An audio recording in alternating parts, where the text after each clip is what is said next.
I got all the money I had. I put it into that, and the show was a flop. Big flop. Lost everything. I blew it. I blew it. Zimbabwe, Africa, and the world is full of problems. For sure. Right? That needs solutions. And those solutions will bring the money. Right? Same thing. For entrepreneurs, that is being an entrepreneur. Information or knowledge plus writing it down is half the battle won. Right? You can achieve anything if you've got access to information. And the digital era has allowed us to gain that information. We can unite as Africa and build Africa to what we want. Right? We are working on creating a free trade, meaning that if you make anything in Africa and you sell it for $1 profit with 1.5 billion people, what will that make you? A billionaire.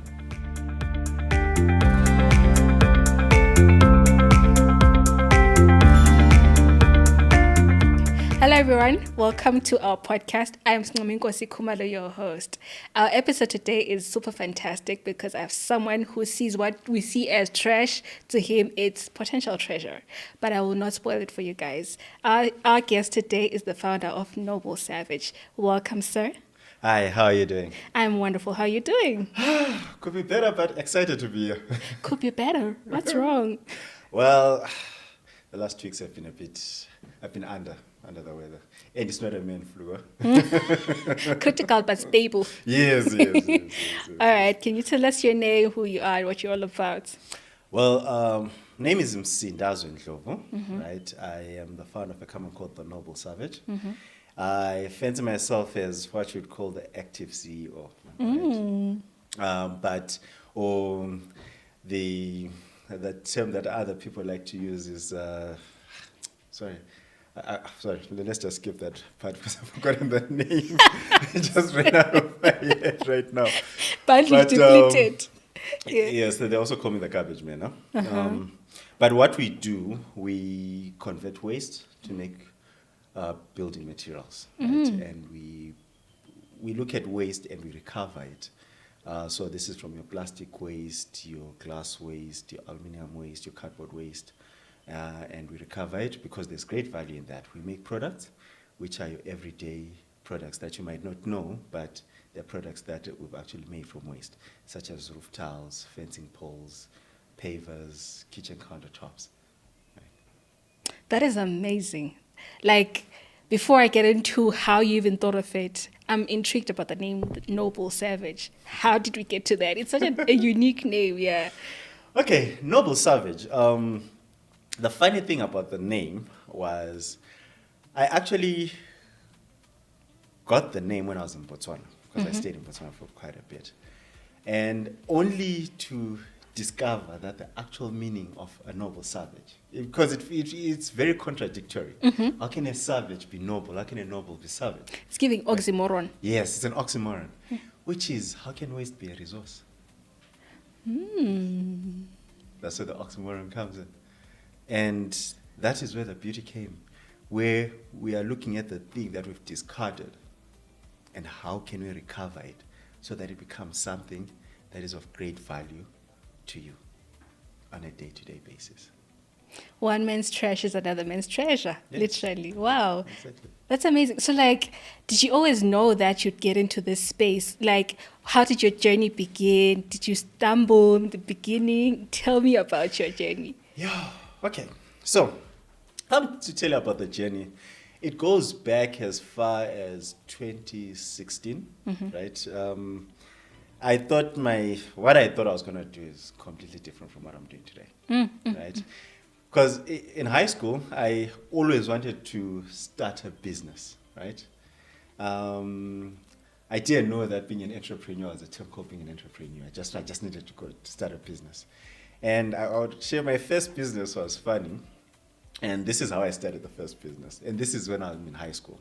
I love to talk about this a little bit. I learned at Gifford. So Form 1, my mom would give me transport money. So that's the morning side. And I bought it, First day, second day, then I realized, no, there are boys who go to school who actually walk. So I joined them. And I started walking. But I'd collect the money. And I really didn't have use for the money because I would have a lunchbox that was full. So I just saved the money. And I would hide it. Never showed it to anyone. And I built up a good stash of money. Then one day, I forgot the money in my school uniform. When my mom is washing my clothes, she finds money. She calls like, "See, where'd you get this money?" I'm like, no, I haven't been boarding. I've been working. Then she goes like, oh, yeah, okay. That's what she just said. Yeah, okay. Yeah, okay. And I'm like, yeah. She's like, okay. On Monday, I didn't even go and ask. I just went out and I started working. But guess what? I've had a taste of money. And I don't have money. And the next best thing I thought of, because I saw, at school, there were boys that used to sell sweets. I did my research, found out now there are sweets we could buy at Lobels. When you buy, there are these candies and these toffee rolls that we used to buy. So I bought those and I started selling them. Made good chunk, good money. It was great. So I'll say that's where my entrepreneurship journey started at that particular moment. And obviously it was legal. When I was in Form 3, when you start seeing the girls selling, is no longer cool. But I still wanted the money. I then hired someone who would sell all my beer. Yeah. Mistake 101. And obviously one chap, but I learned. Then, fast forward, I did a series of different businesses after my mission, because I served a 2-year mission. You served it? I did a 2-year mission for Okay. the Church of Jesus Christ of Latter-day Saints. So I served in KwaZulu-Natal, Swaziland, and Lesotho. Wow. So it was for 2 years voluntary service. Amazing time there. Basically, I learned to... The thing I could liken it to is like you've got a full-time job, you're studying, you're married with children. Wow. So that's how the 2-year service is life-changing. I'll never give it up for anything in the world. I came back, I sold lunches off from the boot of, it wasn't my car, my brother's car, right? But I used to cook from my mom's kitchen. I'd sell in town, and it was quite good. I got to a point where I was averaging about 100 plates a day.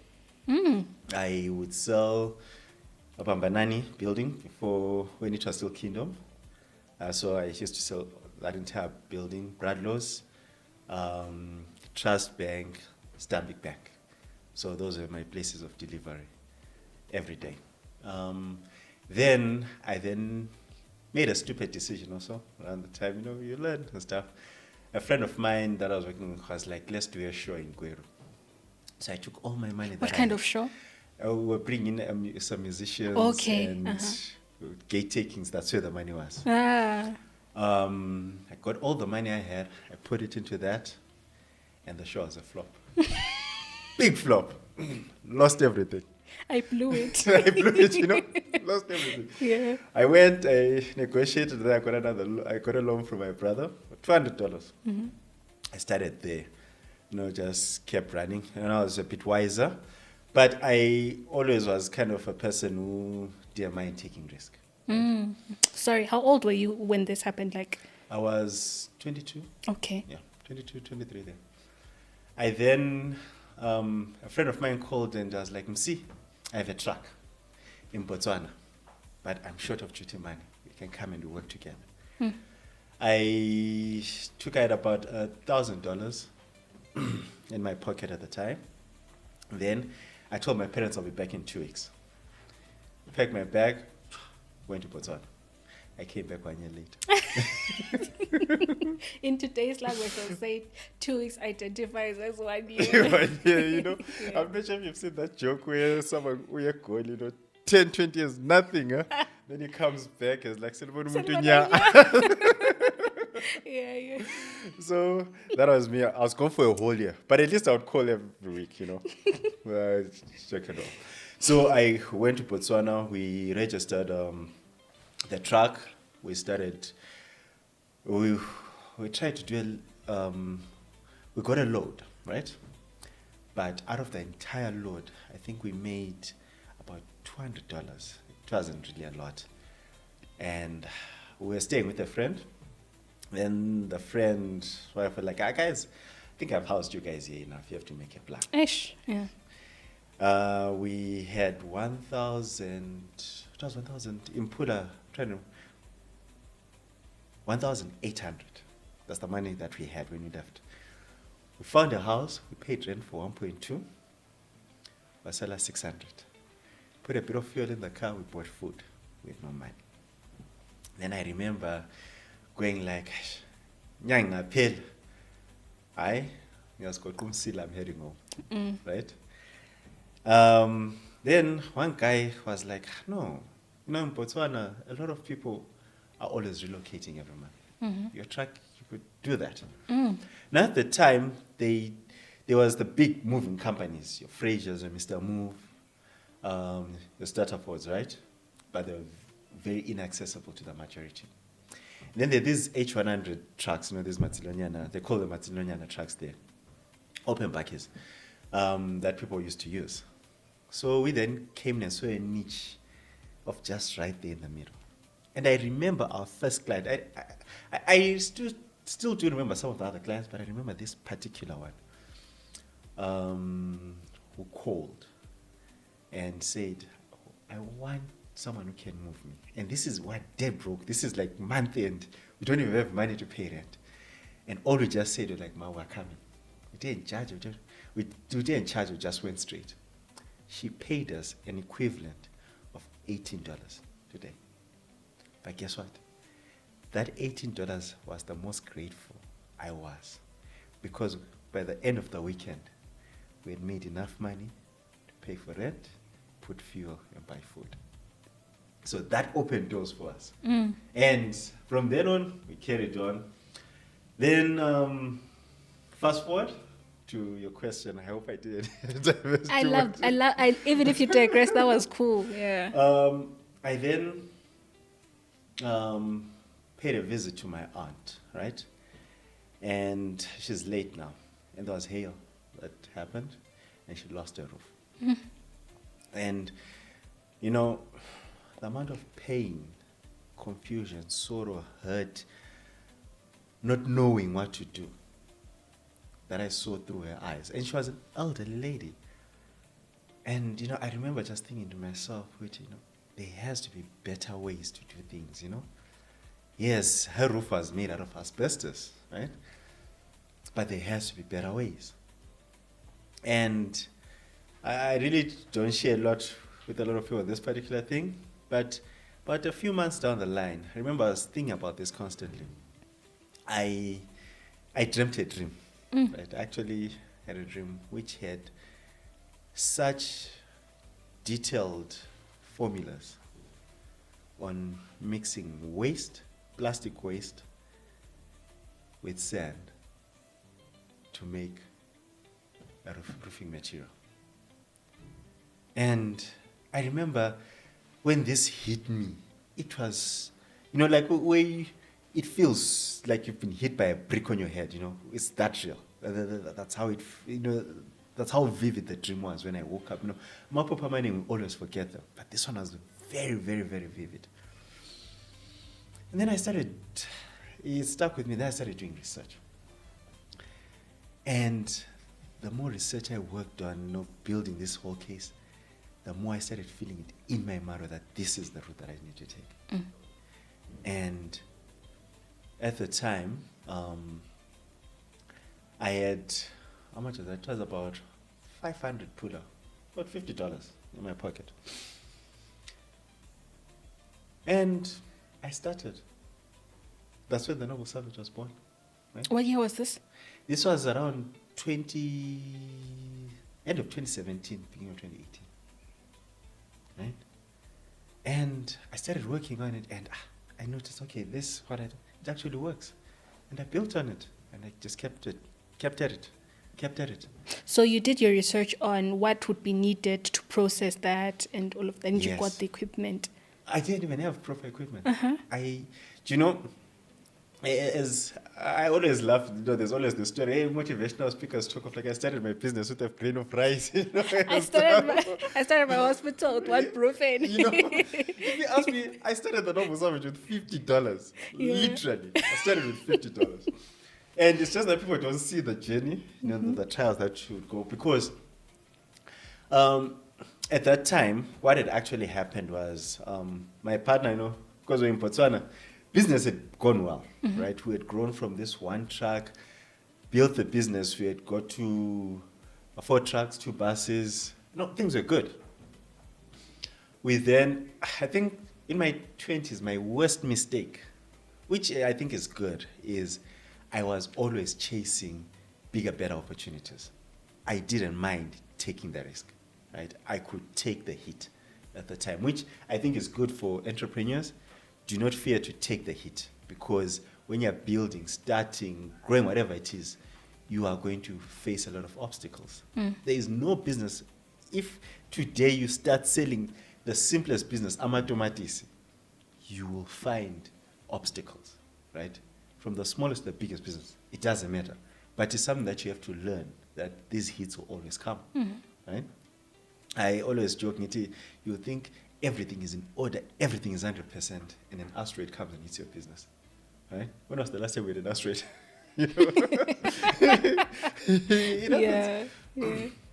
Yeah. So we then saw an opportunity to go to SA. We moved our trucks to South Africa because the buses had done well, but the stress with running buses was too much. Right? There was a lot of perforage, running them from Gaborone, and they take off from Francistown going to Harare. We then scaled down and gave up the bus business, just focused on transport with the trucks. We moved to SA. So SA, we get there, it's a new market, it's a bigger market, but greater competition, right? Obviously, we've got there, we also don't have our papers properly, they're not in a proper state, we're using days. We partnered up with a guy who was South African, and we're going. Then I suddenly felt I was being pushed out of the business. I'm being pushed out. Then I realized that I had been pushed out of the business. I had no voting power, nothing. This is round about 2016 at the time. I then leave. I go back to Botswana, right?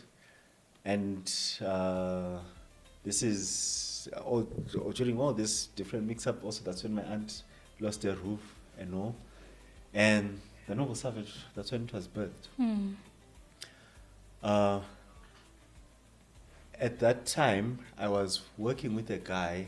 He's late now, my brother Munya. He was a coach builder. So he would fix buses, build buses, and so forth. And this is where, when I had that $500, I got what's the English name for a 3-legged pot? A poiky pot. A pot. A pot, yeah. There was a poiky pot that was cracked that was there. I then got a bit of the waste that was there, and that is where I first did my first mixtures, right? And then the 500 I had, which was 500 pula, $50. I bought some metal, welded some molds, right? Which I then pressed. I then had a product. I remember she was like, I'm ningina, you don't call me ningina. And you've done this. And I had samples. I'm like, okay, I've got an actual sample. Then I then started developing that bit by bit. Obviously, the $50 wasn't a lot, right? I needed something that would keep me going. I then heard of what was called the Innovators Forum, ZITF. Heard about it. I applied to become part of it. Because I was also studying at the same time, but via correspondence with MSU. I was on block. I registered. Then guess what? I got a call that I could come in for this thing. I did not have enough money to even go back to Botswana. I got on a bus, I came, I pitched the Innovators Forum, and I won it. Sure. It was a lot of fun. I got $500, but I was ecstatic, right? Because that $500 was basically the difference. Because but I didn't have to go ask for money. Yeah. Yeah. And guess what? Got that. I put it back into the business. I then made better molds. Started making my products became better, right? And I just kept developing it from there. You kept refining them. Yeah. That's so inspiring. And I love the fact that you took the money that you won and you put it back into the business, because the temptation to blow it. Yeah, is it's big. Yeah. It's very, very big. I'll tell you something. The only money I took from there was, it was $100. And what I did, right, I paid $50 tithing, right? Oh. I'm a praying man. Yeah. I paid that $50 tithing. I got something for my mom for $5 per month. That's the money that I used on me. If 400 and what going into that thing.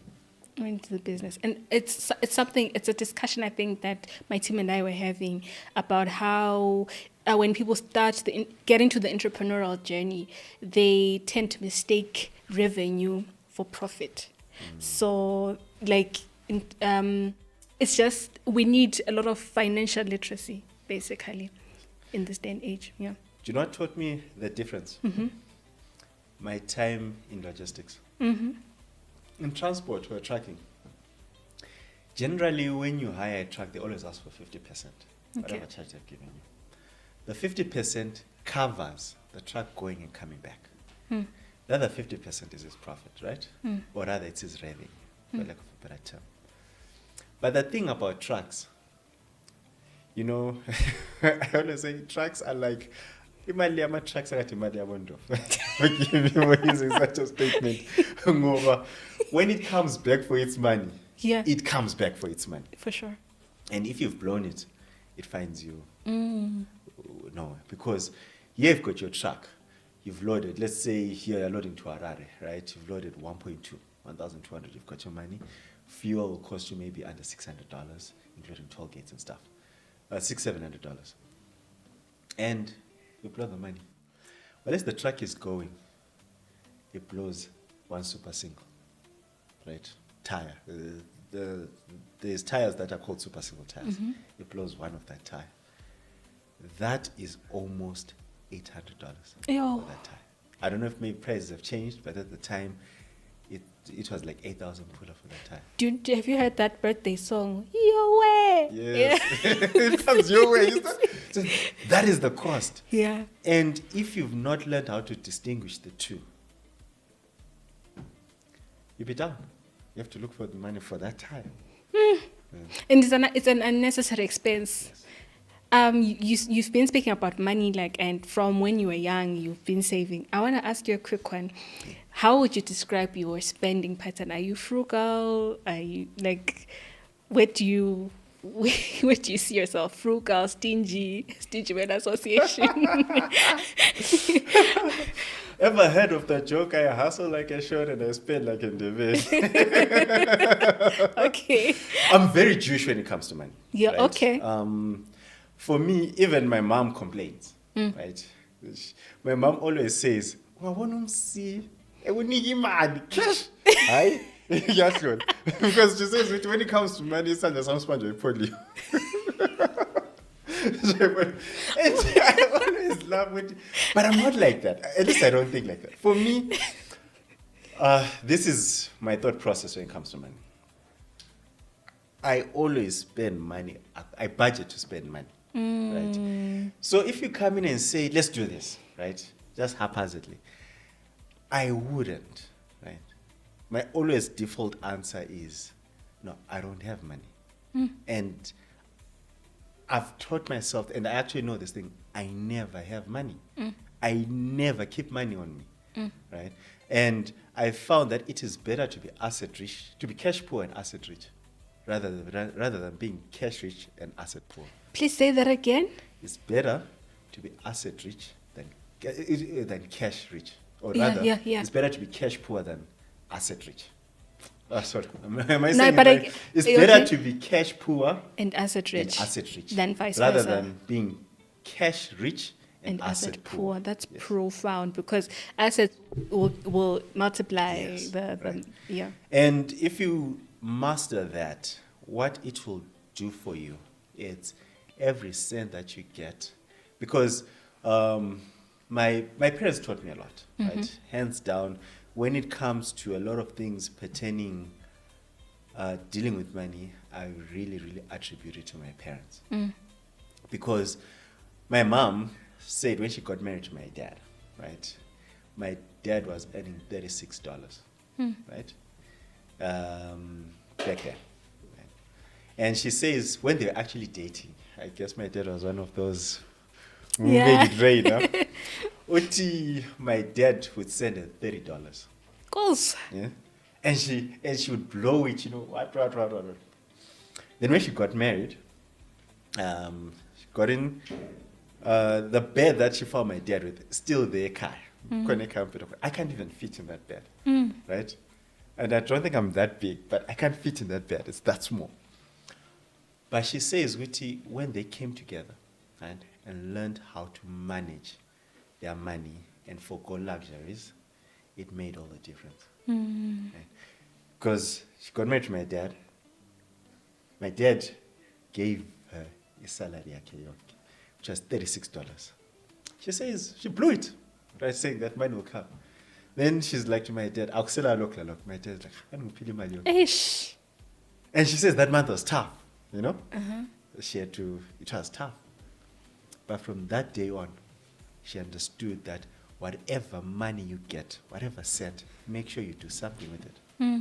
And this is where she said it is, my mom said it's better to always buy something with whatever money you go. Because, I'm not sure if I'm allowed to use this term on air, but it will it guy born. Yes. You'll go, you will eat, you'll go out, you do all these things, but it doesn't take, right? You really will not have a lot to show for it. And also, I love this saying in Sindebele where they say, "Isisu aslasbu." Basically, no one will know what you ate. If you worry about what people will say, you are eating maybe pap and cabbage, so you're trying to please people in posting chicken in every day or whatever people like, you'll be spending and losing in the process. That's true. Yeah. That's true. Very, very true. You have to ask yourself, Betty, this that I'm getting, is it getting me to where I need to be? For sure. If you start from there, that will become. And I always say, one of the best times to build or start, especially for the youth, start as young as possible. And you'll see the difference. There's a thing I attended, which was run by a lady called Tuba Ndlovu. Was it Tuba? Yes, or something like that. ILO. Yes. Yeah. Person point, sorry. Yes. Person point, exactly. And she mentioned something interesting, where she said that there's an exercise that they got people to do where they are like, they save $1, or rather, they save money according to the number of the day of the year. So 1 January is day 1, 2 January is day 2, right? 30 January is day 30, 1 February is day 32. Oh, going on like that, right? So they save up to day 365 or day Yes. 366. Yes. Okay. The equivalent money, right? And do you know at the end of the year, you've got almost 1,500. Wow. Right? Right?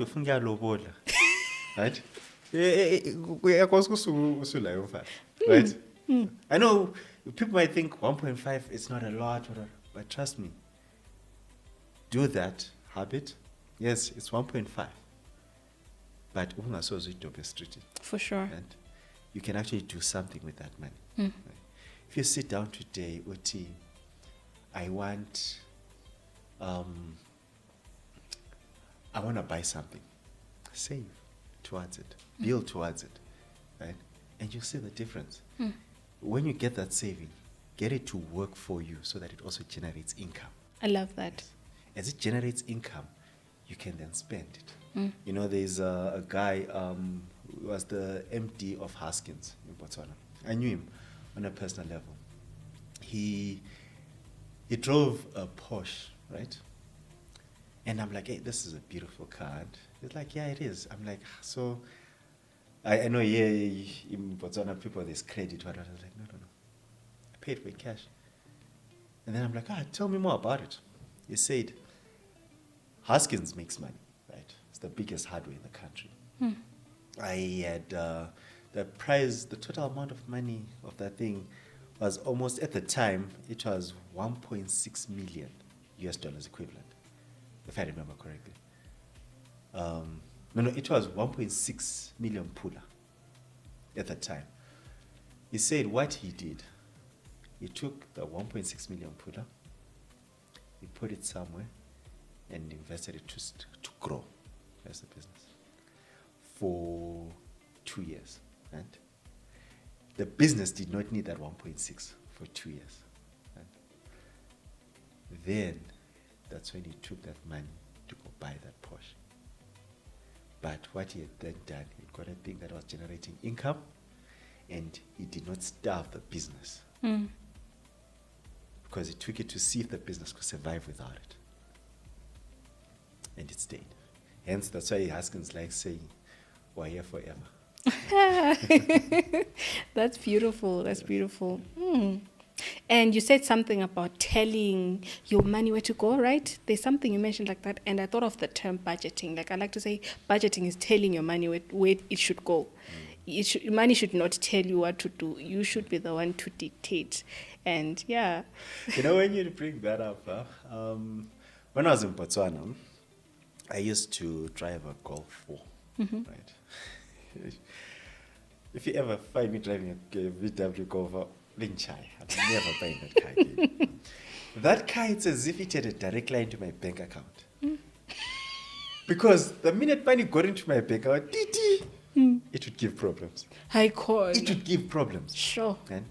And because of that,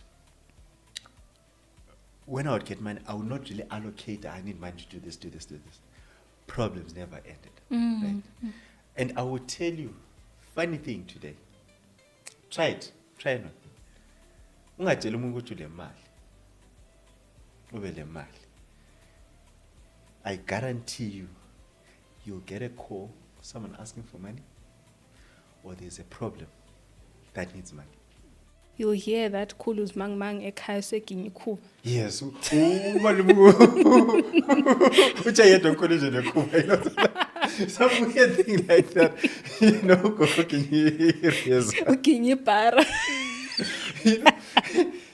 and if money is not loyal, always know that money is the most unloyal thing that you can ever have. And money is only loyal to where there's more money, and money is only loyal to where there's discipline. I love that. I really love it. Where there's discipline. Okay. So you spoke of Innovators Forum, and then I noticed that you applied for fellowships as well. There's the Tony Elumelu, there's the EY. Let's talk about those, because also when I was doing my research, I saw that you were part of the Junior Council. Yes. And I just want to encourage maybe students who would be watching to say, hey, it may not end at the Junior Council, but you can grow further and explore these opportunities. Leadership started when you were young. So let's get into that. Yeah. Okay. For me, one thing I learned early on in life was, they say there are those that are born great, those that have greatness thrust upon them, those that achieve greatness. I was neither of the first two. I was not born great. I was born in an average family, raised by retired parents. Although they retired early, they retired at 46. But I was raised by Malia pension, I never went to a fancy school. I was never head boy or prefect, which I wanted to, but I remember when I was in A-level, one teacher was like, see, your problem, you smile too much. Huh? One thing I then had to learn is destiny. You make it yourself, right? It doesn't matter where you are, who you are. If you are not on the table, get yourself to the table. It doesn't matter what you have to bulldoze through to know where you want to get through. And remember, a no is a delayed yes. You know, Izaga teach us a lot of things. Sometimes we think when they teach us Izaga in school, but almost they're just bothering us, or languages. I'm not really a language person, but there's Izaga city. Yeah. Right. I, because of my need for recognition, or rather, look for a better term, my need to achieve, right? Because in school, I was not an A student. Huh? I was an average. I was a C student.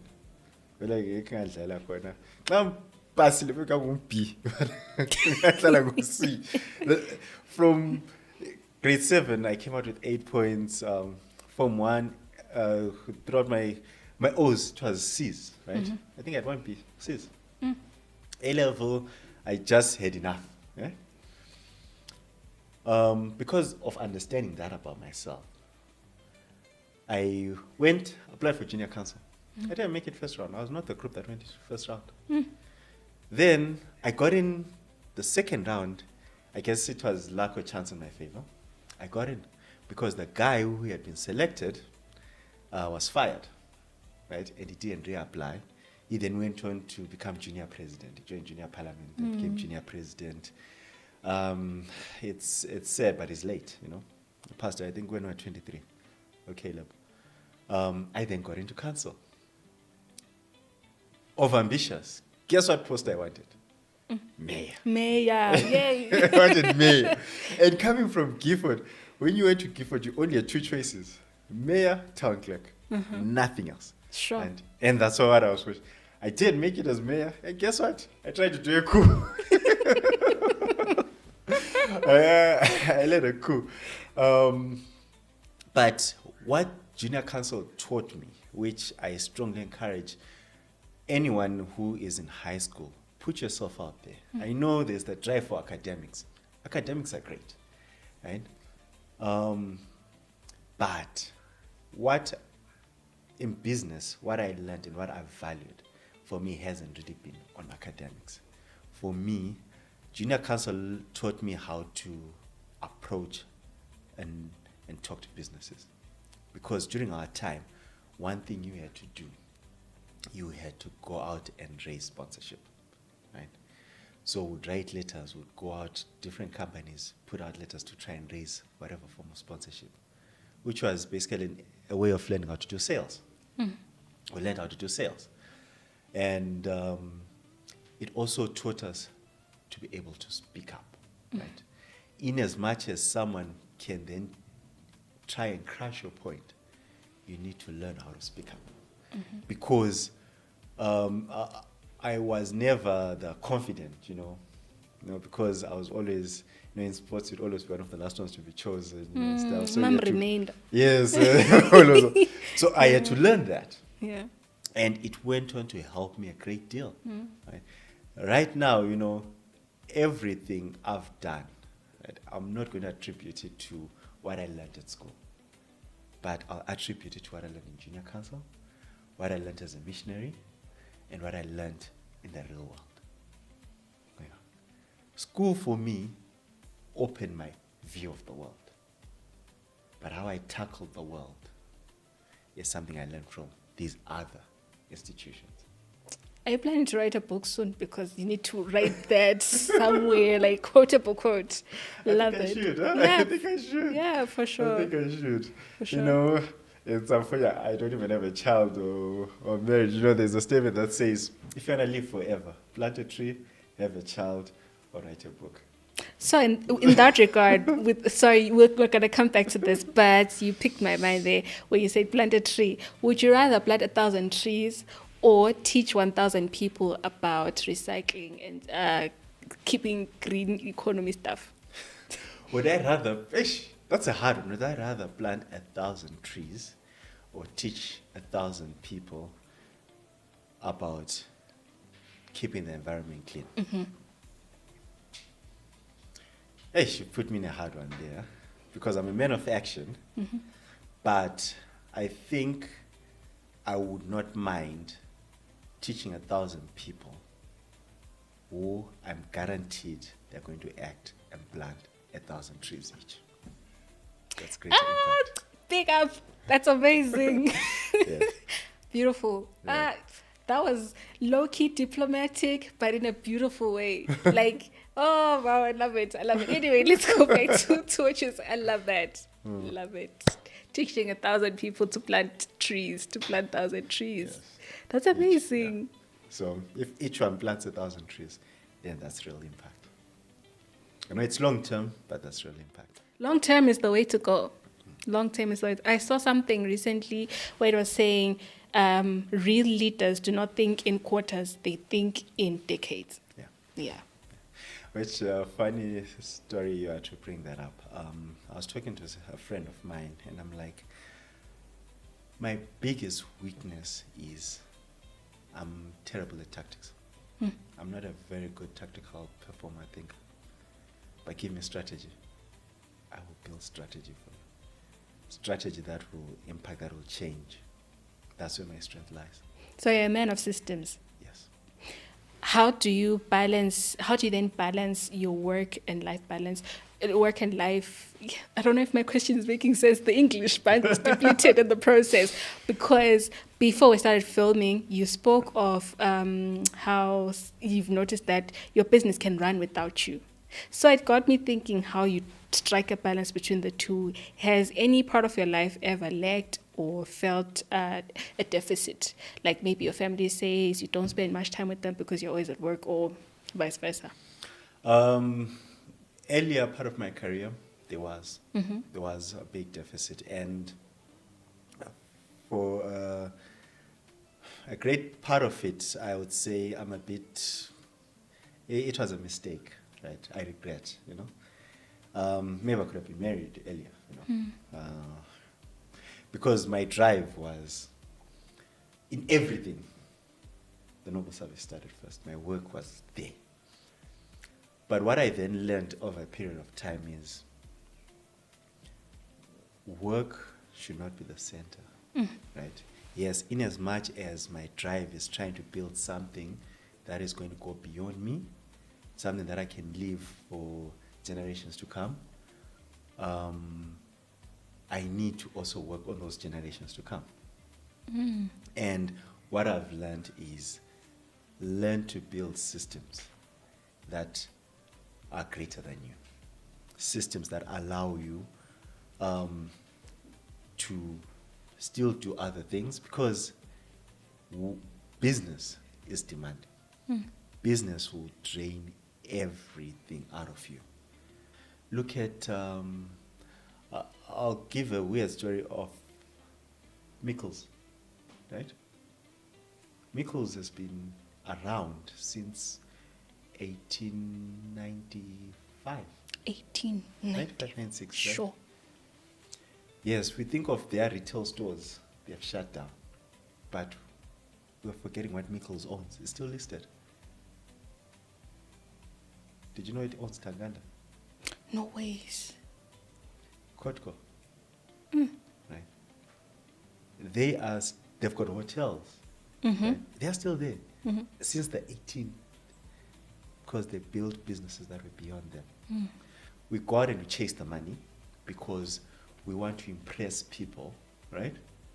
We probably don't even like. But like, you've heard those things, you will see me. Yeah. Right? Yeah. Have you noticed when you're driving a nice car and people are like, wow, this is a beautiful car? The reflection is not, wow, you are beautiful, wow, you're a great person behind this beautiful car. It's, I wish I could also be behind this car, right? How it should look on me. That's what, but they're now praising your car. But the minute the car dies, no one cares. No one remembers. No one remembers, right? And cars are vanity, right? Yes. To other people, a car is an achievement. It's great. But is it really? It's low-key a liability. It's not even low-key. It is a liability. It is. It is. Look at your VW. You know? And, you know, when you bring that up, I've had a total of 6 cars. Yeah. VW, Seat, Vauxhall Vectra, the Chrysler, the E200, Ford Ranger. Yeah, 7 cars. And then also the buses too for the business, you know. Yes, but one thing, it was a big liability. Yes, I wanted those cars because I wanted to be seen, you know, trying to impress the ladies, you know, see me. I remember one of my first cars, it was the second car I bought, was a Vauxhall Vectra. It had 3 TVs. You know, it was during the time when the TVs, where you have at the back of the seat, there was TV there. I loved it, the yellow lights. And there was a girl I liked at the time when I was in Botswana. I would give her, you know, so that to try and get her soft spot. But it was all vanity. And you realize, Witty, that Mbingarism kills us and messes us. That even when we're now working, we're not working to build over long term. It's about now. Konapo. Not about good, right? Yeah, that's. If I start laughing, I will stop. So you're saying something that's of value, and I think the viewers need to know this, right? There's a difference between the founder, the entrepreneur, the CEO. Can you break that down for us? Because I think there's a lot of misconceptions around those titles. They are thrown around loosely a lot. There are people. A founder is someone who can establish and build business, right? That's a founder. An entrepreneur, for me, is someone who can identify opportunities. It doesn't matter where they go. You know, I would tell you, I remember before I became an entrepreneur, or rather, when I was still trying to find my footing in the entrepreneurial space, I read a book, Rich Dad, Poor Dad. I was in high school at the time. It had just come out, you know. And when I read that book, there's a quote that stuck with me. And up until today, I've never read that book since high school back then. That's like, but this thing stuck out with me. Every day as you walk, as you go out, look for problems and see the opportunity that lays within there. When you see that opportunity, see the gap between that market. That stuck with me. And that is the core of what an entrepreneur is. For sure. Someone who will see problems, sees a solution, and wants to solve it. Someone once, I said this in a certain term and someone quoted me on it, and and ever since then, they told me that I told them this. I had not realized that I told. So I then made it into a little quote that Zimbabwe, Africa, and the world is full of problems. For sure. Right? That needs solutions. And those solutions will bring the money. Right? Same thing. For entrepreneurs, that is being an entrepreneur. Then being a CEO, right? You need to learn how to become a penny counter. I know it sounds a bit, but my brother is the one who always used to say this. He says, me, I'm not an entrepreneur, but I'm a penny pound counter. Because there is day-to-day operations that are very critical. That sometimes as an entrepreneur, as a founder, you might not have the skill sets to do. Right? Because you as an entrepreneur, as a founder, you are the person who, let's say, they're opening away, going to, just for a lack of let's say we're making a road that goes to Mapisa. There's no road that goes to Mapisa. The entrepreneur, or rather the founder, is the one who said, guys, we need to curve a road that goes to Mapisa, right? The entrepreneur in you is the person who's noticed that there is vegetables that are grown in Mapisa and Matopo, in Peter, that could serve very well the Bulawayo market. You've seen that. Right? The CEO is the person who says, let us put together a team that's going to start chopping down these trees, grading the road to keep going. But the founder can stand up and be like, wrong way, you're going towards Lupane. The CEO should not be like, we are making progress here. Don't tell us wrong way. Right? Because yes, he's making progress because he's doing the day-to-day, the penny counting, the penny pushing. But the vision, he's not seen it. The founder is the one who's got the vision, the one who sees the vision. The entrepreneur in that person, the one who sees the gap where the money can be. The CEO is the one who does the day-to-day grind. So. Profound. So, which one are you among the three? Well, I would say my greatest strengths lie within the first two. The first two, okay. I am learning the third. And believe me, it's not easy. It's very, very, very, very hard. And that's why if you notice with my business cards, with a lot of items, I really don't even use the term active CEO that I said at the start. I actually like to say, I always, whatever introduction, I prefer to use managing director. Managing director, Yes. okay. Because I don't think I'm a CEO as it stands. I'm not yet at CEO level. Yeah. Because the amount of grind that's still required, right? It's still quite a bit. And when I hit CEO level, my title will change to active CEO. fully change to active CEO. You shared something interesting on LinkedIn, and I thought I would talk about this. Like, it was a video from some podcast. Shout out to the podcast. I don't know what it's called, right? They were talking about the HARE CEO. Do you remember that? Anything like that? The what? HARE. It's an acronym. HARE. So H is for helicopter view. Okay. And then A is for analytical thinking. That's the kind of CEO. I is for imagination. R is for reality. And yeah, HARE, CEO. Okay. Yeah. It's a while ago. Huh? Yeah. It's a while ago. But remember the analogy that I gave? If I get to the point of that kind of CEO, that means I've been able to fully integrate the founder, the entrepreneur, and the CEO. Because you need to have a paramedic or a helicopter view of where you're going, right?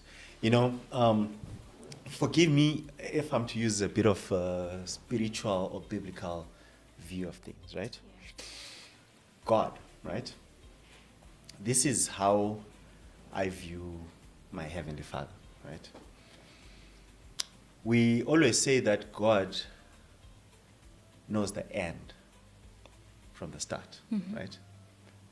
Not necessarily that he foresees, right? No. God has a paramedic view or a helicopter view of us, of the world. One thing I learned, as a missionary, when you go on mission, one thing that happens to you is you get to see everything that your parents have ever taught you comes to you. You suddenly realize that things that your parents would be like, don't do this. It now makes sense why they were saying don't do this. And the reason I bring that up is when you're in a confined space, a small little confined space, you only see here. But if you've got a helicopter view, you see what seems like an obstacle is not an obstacle. Right? This is where we want to go. We want to get to point Z, but there's this and this and this and this. That allows you to prepare and navigate the team to be able to overcome all these things. So, hence, I guess that would actually answer that. But that you need to be able to see. Because as a leader, as a CEO, it doesn't matter what, whether you've got a one-man team or you've got a two-man team or you're leading a team of 50 or 100. The fact that you are the leader, they look up to you for solutions. Even as a father, right? You need to be able to see where you're going so that you can navigate whatever needs to be done. And it also comes, you also need to follow your gut feeling. That is the inspiration or the perspiration, whatever they like to say, right? And the conviction. You need to follow that because it does guide you. And you also need to be fluid. You should not be rigid. Yeah. It does not work. For sure. You need to be able to be very fluid because there are times when you meet obstacles. And the one thing I differed from my dad used to say, don't be like water, right? That when it meets an obstacle, it goes to the side and then comes back. And obviously with erosion, you need to keep heating till you go through it. Which is true, understood from his point of view. But there are times when you need to step aside so that you can step back in line. Yeah. And that is key. You need to know when to step aside and step back in line.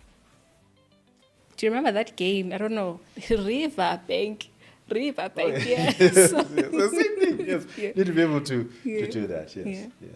Yes. Okay. So do you feel like Noble Savage has achieved what you foresaw when you had founder stage? Do you feel you filled part of the gap and produced the product? Has the entrepreneur in you pleased the founder in you? No. Not yet. It hasn't. The vision for the Noble Savage, right, which is what keeps us going, which is if you sit down and you look at everything that we're doing, as focused towards that vision. We want to be the leading producer of low-cost building materials that incorporate high technology to help accelerate Africa's transition to clean, renewable energy, right? So that everyone can achieve more. I know this might seem a bit far-fetched, but our vision is as big as Africa, right? Yeah.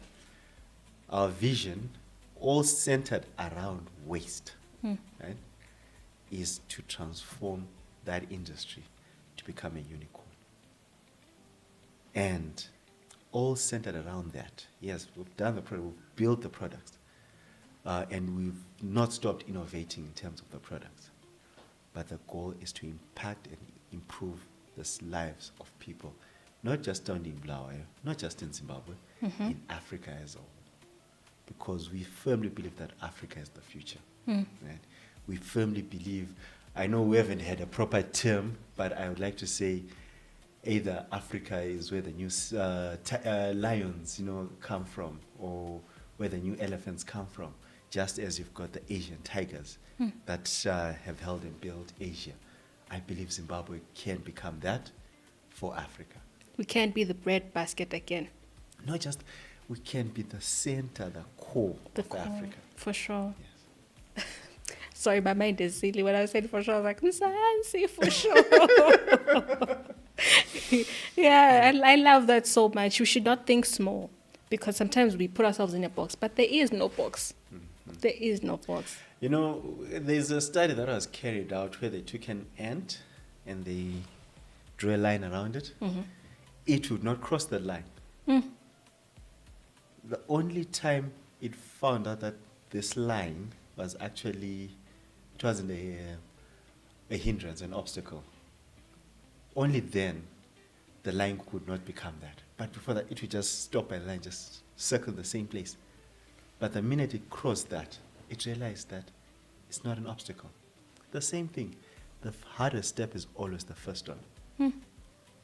And you realize that the box that you put yourself in, which is a mental box, It's not there. It's not there. Profound. Love that. So, like, when you are hiring in your team, what skills and attitudes do you look for? Attitude. Mm-hmm. Yeah. Attitude only? Yes. Okay. That's what I look for. Serious? Attitude. What kind? Okay. I have a simple question I always ask. Mm-hmm. Do you keep the job or the job keeps you? Were you there when I was sharing this? I saw something on Instagram where the woman was saying, you should not love your job, you should job your love. I don't know what that means, but yeah. For me, I ask that question. Uh-huh. Do you keep your job or the job keeps you? Right. And a lot of people always say the job keeps me. Mm-hmm. But for me, the answer I look for is I keep the job. I keep the job. I love that. Yes. Yeah. Because if you're a person who keeps the job, you are not there because I'm just here for the paycheck. Mm. Right? Yeah, you buy into the vision of the business. Yes. Because starting entrepreneurs, one thing you realize is the only thing you've got when you're beginning is your vision and your grit and your zeal. Right? If one advice I would always tell anyone, if you have to get into business because you want to make money today or tomorrow, get a second job. Because sometimes there are times when you go and you have nothing. But you need to keep waking up, you have to keep going. And that's an interesting point that you're bringing up, because that's where people lose it, between passion and security. If you want quick bucks, I think it's better for you to look for a job. But if you, I don't know, it's a controversial one and tricky too. Yeah, because look, do you know what? Remember that thing I said, the business money is not your money. Yeah. It is not your money. You can wish it's your money. It can reflect and look beautiful in your account, but it is not your money. Right? It is better, it's better to look poor, right? But for as long as you know the story behind, as you said, Isisu does not, right? It's better, don't impress anyone. For sure. Right? Don't impress anyone. Because focus on the most important things. Build that business. Put in that sacrifice. And it will take care of you. Right? It will most definitely take care of you. And as you do that, you realize what you... Since Kati, right? It gets really hard. And if you do not have that vision and that passion, and your team does not have that same vision and passion, because there are times when you will not have the zeal to try. And if your team is not there to support you, you'll feel alone. But if the attitude is right, and they're keeping their job and the job is not keeping them, right? Yeah. They'll help you through those hard times. Oh, yeah. They'll help you through it. And just a fun fact on the side. You see the word attitude, huh? If you take it and you convert it to numbers, it actually equals 100%. Really? How? Try it. Oh, A is one, the yeah. numbers. 100%, According yes. to the alphabet. Yeah. And add that up, it comes to 100. That's So attitude is 100% of everything. That's brilliant. That's brilliant. September 8 is International Day of Literacy. And we're moving towards, actually, we're in the digital age, innovative age. How important is digital literacy in this day and age, in your opinion? It's very, very, very important. It's so important that I have decided to go to school to do it. Okay. And you see, how do I put it? Digital age that we live in is as good as during the time of the telegram. If you didn't have the telegram, you're nowhere.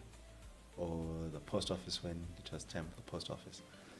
Because the biggest asset that you've got as that child from working in school, or I don't know, Zumba, some remote place, is access to information. Because information or knowledge plus writing it down is half the battle won. Right? You can achieve anything if you've got access to information. And the digital era has allowed us to gain that information. Today, you can start and build a business literally off from your phone. What would that do for you in terms of income? Gives you income. Why right now doing a podcast, this is not going to ZBC. Where's it going? It's going online. Anything that you need is now in the digital era. And if you are resistant to that, was a salem. So do not fear embracing it. Embrace it wholeheartedly. And it's moving at such a fast pace. You know, I started using AI this year. I know, maybe I came late to the party, but it's such a powerful tool that allows us to critically think. Because I also feel, you know, as I think this was said by Vosita Mgwaya, that the greatest skill of the 21st century is learning how to ask the right questions. Yes. And learning how to ask the right questions is one of the most important skills of being a leader or a CEO, right? Learn to ask the right questions. Because if you're in a room of people and you're the smartest, you are in the wrong room. Yeah. Always be in a room where you are the least smart. Yeah. But you know to ask the right questions. Mm. And that makes all the difference. Ish. And you think of how sometimes the temptation for people to get into a room, say that's full of rich people, and now they want to be wannabes. Like, I've gone to America, you know, stuff. I have a private jet, stuff like that. You know, talking about that, you know, one thing I've learned, and the one reason when I came out, like, I'm not wearing a suit, is I've had the small privilege or the opportunity of meeting real money. Yeah. I'm talking of real money. Mm-hmm. I've had the opportunity to meet Tony Elumelu, sit down and talk to him. I've had the opportunity of meeting guys who are chasing in the regions of close to 100 million, right? Others are chasing to 1 billion, right? And one thing I learned, it's either they like you or they don't. And what's important to them is what you're able to deliver. Right? It's not about how you dress, it's not about, as long as you're clean and you know how to deliver what you need to deliver, that's what's important to them. The minute I learned that, it taught me one thing, that these guys, what's important to them is what can you deliver. They always want to be in places where they are smarter people than them. They don't want places where they are blingly dressed people than them. Right? But what can this person do? And they respect that. When we began, you spoke of being able to find your place in the table. And when you're speaking of sitting down with these brilliant people, I'm thinking of what you bring to the table when you get there. Yeah. It's important. It is. To bring value. What value do you bring? What value do you bring? What can you deliver? Right? You know, there's a thing that when you're starting off as an entrepreneur, they always talk about the elevator pitch. Right? Why is it called an elevator pitch? Pardon? Why is it called an elevator pitch? I don't know. Imagine you're getting to a building and boom, the one person who could give you money that you need gets in the same elevator as you. Okay. You have 30 seconds to convince them. I love that. Sure. Which is the value that you bring. Elevator pitch. Okay. Shout out to Terence Bukova. Terry taught us something in this value creation workshop. He was saying, introduce yourself in 30 seconds. and share as much valuable information as you can about yourself. And don't fear to say, I'm an award-winning don. It's not bragging. It's actually showing that you are an asset, you know. Yeah. Yes. So If they can recognize you, which is funny, I've been recognized more outside of Mlayo than in Mlayo. the prophet has... yeah. So, yeah, that's true. That's very true. Now, Bulawayo will embrace you. I know it's Yeah. home for me. It's always home. Always home. Okay, so now we're getting into a quick fire round, right? Where I ask quick questions and then you give me short answers. Are you ready? Let me try, yeah? Drum Please pick roll. up a school speaker. It's okay, no problem. Disclaimer. Drum roll. Okay, you pick one, solar or wind. Solar. Okay. Recycle or reuse. Can I do both? Recycle. Recycle. Okay. Favorite Zimbabwean tree and why? Skotonkai. So yes, it's a. I know it in Ndebele. I forget the English name for it, but it's Mkanukai. Okay. Right. Mkanu. Mkanu is not. Is it not marula? It's not the marula tree. Okay. Yeah. It's different from. It's called Mkanukai. Oh yeah. I don't know the English name. Okay. But what I love about that tree, should I? Yeah. Go on. Is it's a tree that if you chop it today and you plant just the stick or the trunk, it regrows again. It's giving. Is it bamboo that does that too? Yeah, I guess. Yeah. Wow. That's the thing that I love about that tree. No matter what, no matter how, or no matter what you do to it, it will regrow again. It recycles itself. Yes. See, I see your thought process. I love it. Okay. If climate change knocked on your door, what would you say? If climate change knocked on my door, what would I say? Thank you for teaching us.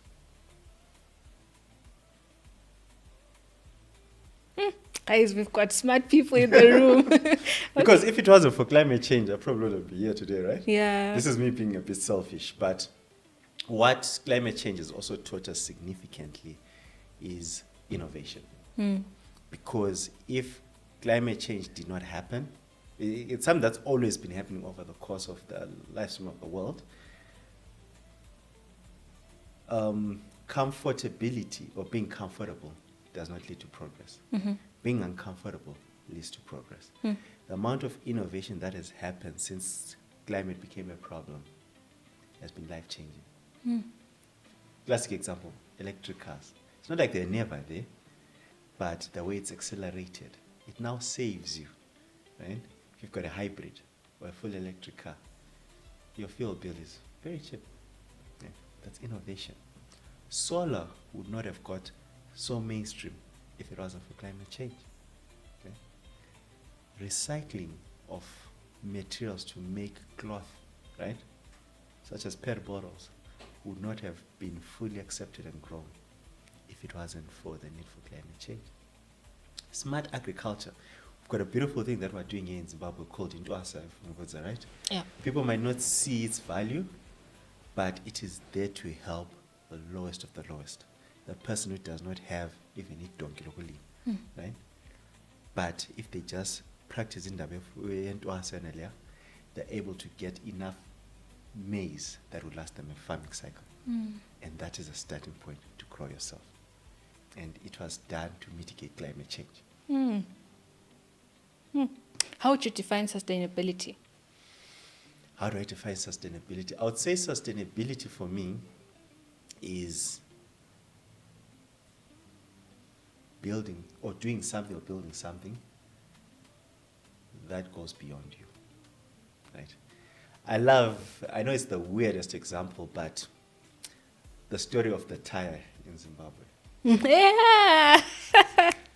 So you buy a brand new tire, Yeah. brand new, stays on the car, Yeah. 3 years, 4 years. After that, it's taken out. Right? It pulls enqoleni, for like another 6 years or something. Huh? After it's taken off from enqoleni, it's made into amanyatela. It's made into feeding troughs for cows. Huh? And guess what? They even come and take twine from it to sew shoes. When it has done almost close to 15, 20 years, guess what? We burn it to go get honey. To go get honey. And if there's a snake, you burn it You too. burn it too, right? Yeah. That is sustainability. Yeah. Doing something or getting something that goes beyond you. Beyond that is you. how I would define sustainability. There's a term I stole from Haskins.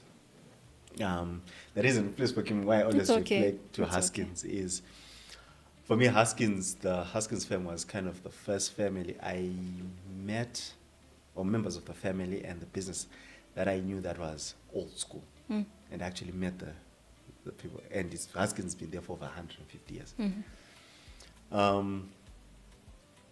There's an ad that they say, you might not necessarily come back, but your children will. And it was profound. It stuck with me. Which is one thing I like about work. We don't expect you to come back when you buy our products, but your children will. Sure. Because you'll be like, you found something that will stand the test of time, go there. And that is sustainability. Okay. I can't add or subtract or divide or multiply. Profound, well said. Okay. Who's your green role model, locally or globally? My green role model, locally or globally? Okay. Okay, can I use the global? Okay, can I use global Africa? Yes, I'll do global and Africa. Right. My global role model, I know he's not liked very much, but I really, really do look up to this man, Elon Musk. Okay. Reason being is he's gone out, he's done what was thought to be practically impossible, but he's done it so that the common man can be able to achieve it, and he's made it open source for everyone to benefit and improve upon it.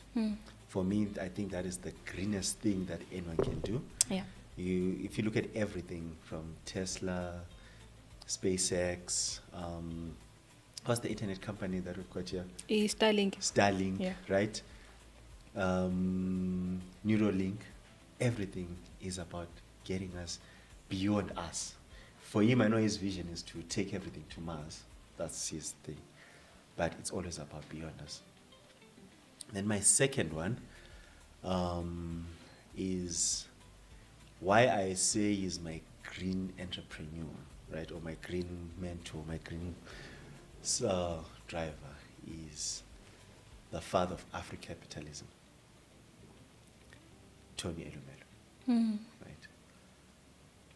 Not because he gave me grant, but the reason he started the Tony Elumelu Entrepreneurship Fund was to help every African build sustainable businesses that can catapult Africa to the next generation. And his fund has become so green, or rather so sustainable, for lack of a better term, that it literally turned over a profit after he initially injected 100 million of his own money. The amount of money that's come back and coming to help African entrepreneurs has been amazing. That's really heartwarming and inspiring. Yeah. What's tougher, raising funds or raising awareness? Raising awareness, right? Because raising funds the first time is hard, but once you pass a certain threshold, it's not as hard. It's now just the amount of work that you have to put in. Because when you're raising your funds, your first 100 is always hard, but once you raise it, your next is 1,000. Once you do 1,000, your next is 10,000. Once you pass that 10,000, it's not hard to raise anything up to 10,000. Your next becomes 100,000. Once you hit the million mark, it's not hard to raise 1 million. Yeah. And it's something that I've learned. I look at from that first, when I got my first grant, it was $500. The next one was 5,000. Getting 500 is never been an issue after I got that 500. After I raised that 5,000, it didn't become hard to get 10,000, right? The highest I've gone to is 90,000, right? And I'm now in the process of going up to 1 million, right? But the minute I cross that, it will not be as hard. but the initial stage is always starters. But raising awareness, I feel, is a bit hard because you are changing a mindset of people. And mindset is not easily swayed. For sure. Without it sitting down and saying, what is its benefit to all this? And if they cannot see the benefit, they'll never change. Yeah. Ask yourself, why do people throw litter on the road? They'll lie and say, I'm creating employment for city council. And for him, it's easier to throw down. But that's shady. Yes, it is. It is. For them, it's hard to walk 2 blocks to go throw away that paper in that bin. There's a time when someone was like, Usukubulbali prefect, I was a prefect at school, so this kid threw a paper right in front of us like, see beam it's like, I'm sorry, I'm like, how can you say and guess what? Until they picked up, huh? Yeah. Follow that child. Was a lasha. Yeah, lasha foot. Yeah. Lapa picked it because you told them to pick it. For sure. I feel the change in mindset is very hard. But if we can get that Midas touch on it, it will become a game changer. But it's very hard. It's very hard. It's very hard. But anyway, finish this sentence for me. In 2030, Africa will be? In 2030, Africa will be the place to invest in. It's the place that we all want to go to. That is my hope. That is my vision. That is my drive. I'm a firm and a very strong believer in Vision 2030 for Zimbabwe. Yeah. And I am a strong believer that it takes us to do that change that we want. I know, maybe I might digress a bit, but I know people in the diaspora are the most pessimistic people, and they do not believe in Vision 2030. But I urge every young person and everyone that if we are to embrace Vision 2030, I know we've got 5 years to it, but 5 years is a lot for us to transform it. And in every facet, from a more spiritual point of view, the Lord is trying to prepare us to build ourselves towards 2030. I'm a rugby fan. I played rugby. I enjoy rugby. We qualified for the World Cup as Sables. What more evidence do you want? We've not qualified since 21 years ago. That means that we can unite as a nation and build Zimbabwe to what we want. We can unite as Africa and build Africa to what we want, right? We are working on creating a free trade, meaning that if you make anything in Africa and you sell it for $1 profit with 1.5 billion people, what will that make you? A billionaire. Because the market is now there. So it's all up to us. You've been a pleasure to have. Thank you so much for all that you shared.